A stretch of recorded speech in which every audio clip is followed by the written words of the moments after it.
Assalamualaikum warahmatullahi wabarakatuh. A'udzubillahi minasyaitonirrajim. Bismillahirrahmanirrahim. Ya ayyuhalladzina amanu hal adullukum ala tijaratin tunjikum min adzabin alim. Tu'minuna billahi wa rasulihi wa tujahiduna fi sabilillahi bi amwalikum wa anfusikum. Dzalikum khairul lakum in kuntum ta'lamun. Perkenalkan, nama saya Bagus Tiadi, NPM 18060350001. Di sini saya akan membawakan materi yang ada di mata kuliah Statistika 2. Ini adalah mata kuliah semester 6 untuk prodi Program Studi Pendidikan Matematika Fakultas Keguruan dan Ilmu Pendidikan di Universitas Al-Wasliyah Medan dengan dosen pengampu Ibu Risna Mirabella Saragi, MPD. Jadi di sini saya akan menjelaskan tentang analisis regresi berganda. Jadi apa sih itu analisis regresi berganda? Jadi analisis regresi berganda ini adalah lanjutan ataupun juga pengembangan dari analisis regresi yang sederhana. Jadi analisis regresi berganda ini adalah model regresi atau prediksi yang melibatkan lebih dari satu variabel bebas atau prediktor. Jadi kalau misalkan pada analisis regresi sederhana, kita memiliki satu variabel bebasnya itu hanya satu. Variabel bebasnya hanya satu, tapi kalau misalkan di regresi berganda, variabel bebasnya itu ada lebih dari satu, minimal dua atau lebih. Kemudian, analisis regresi berganda ini berfungsi untuk mencari pengaruh dari dua atau lebih variabel bebas terhadap variabel terikat.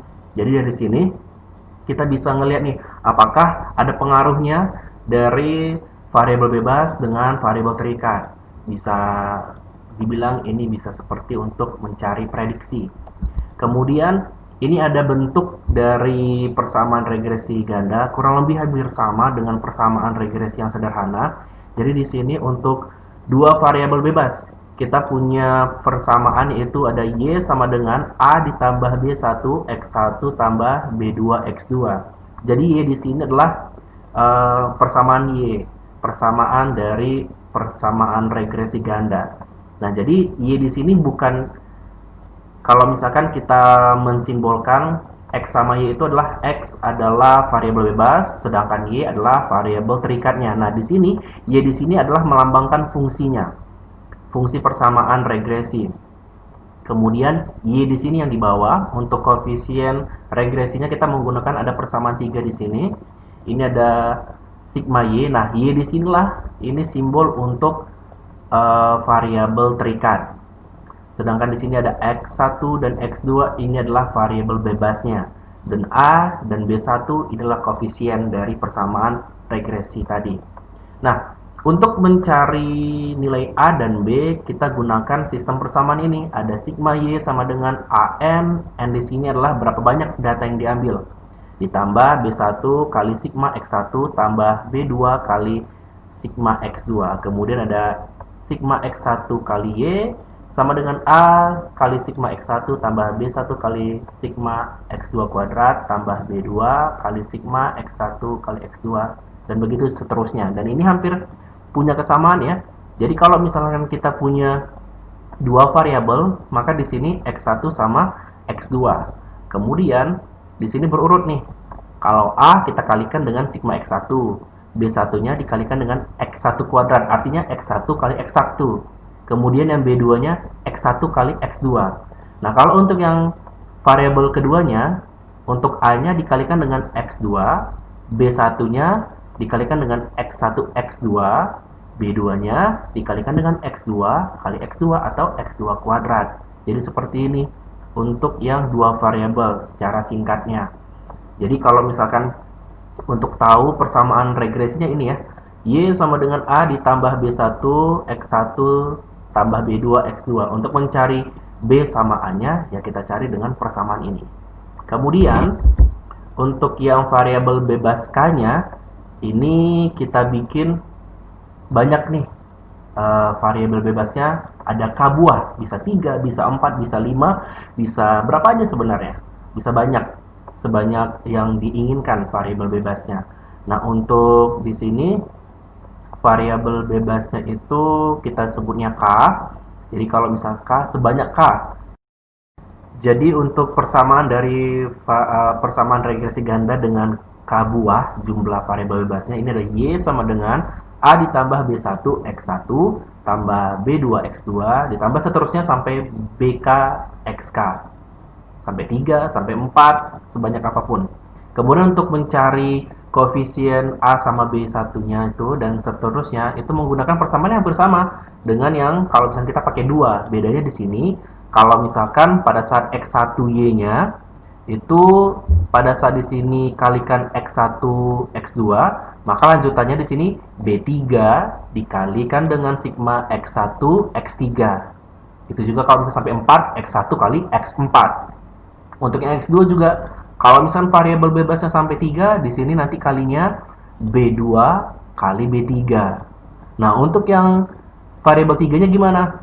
X3Y-nya ini hasilnya adalah A dikali sigma X3 ditambah B1 kali sigma X1 X3 tambah B2 kali sigma X2 X3 tambah B3 kali sigma X3 pangkat 2. Seperti itu. Kalau kita menggunakan variabelnya 3.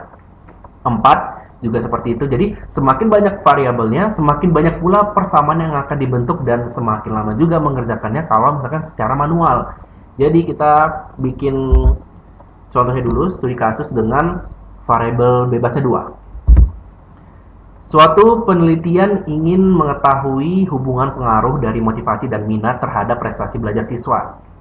Berikut data sampel acak sebanyak 12 data. Ini dia, ada 12 data, 1 sampai 12.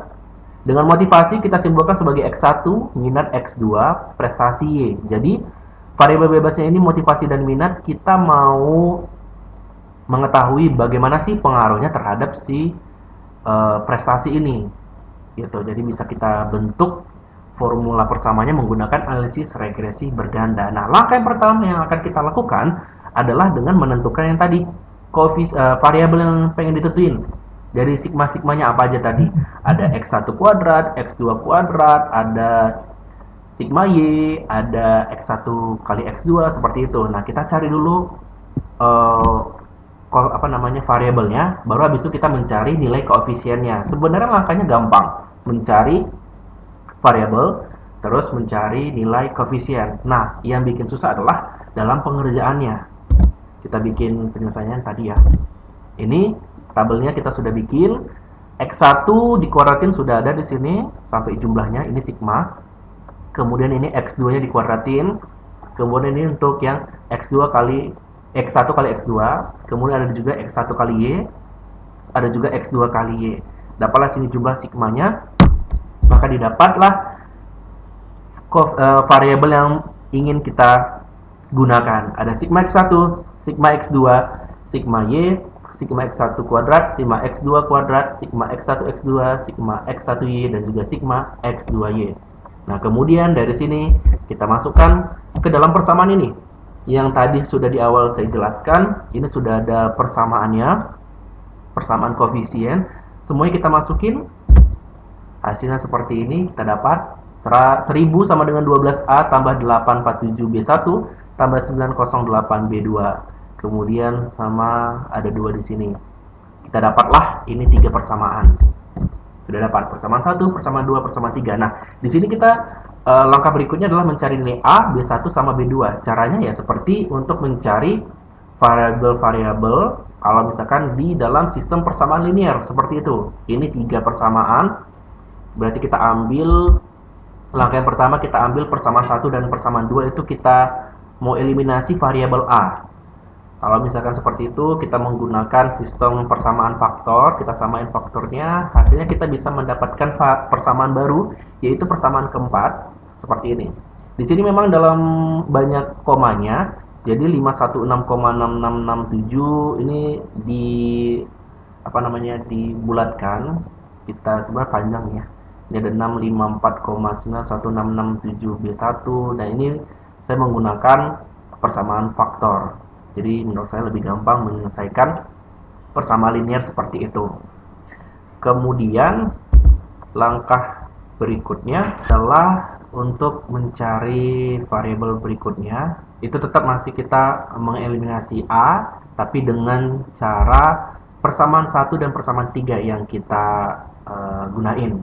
Jadi kita dapat lagi persamaan barunya, persamaan kelima seperti ini.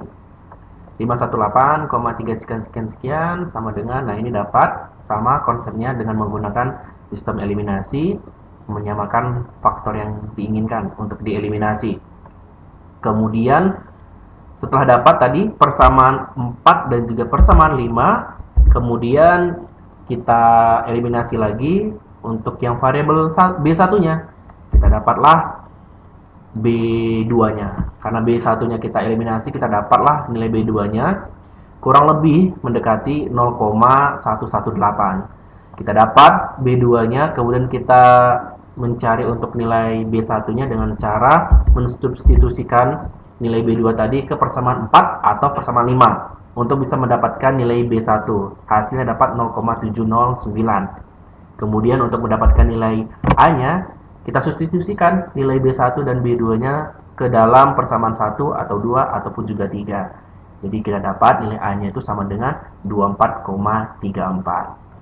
Jadi setelah dapat nilai A, nilai B1 dan B2-nya, kita masukkan kembali lagi ke persamaan awal yang tadi ada Y sama dengan A tambah B1X1 tambah B2X2.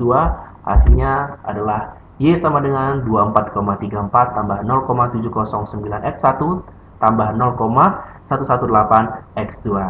Jadi di sini bisa kita lihat positif semuanya, dan artinya apa? Kalau misalnya semakin tinggi nilai motivasi dan juga minatnya, maka semakin besar pula nilai prestasinya. Jadi bisa dilihat hubungan ataupun juga pengaruh antara motivasi dan juga minat terhadap prestasi siswa. Seperti itu. Terima kasih. Presentasi saya sekian. Nasrun minallahi fathun qarib wa basyiril mu'minin. Assalamualaikum warahmatullahi wabarakatuh.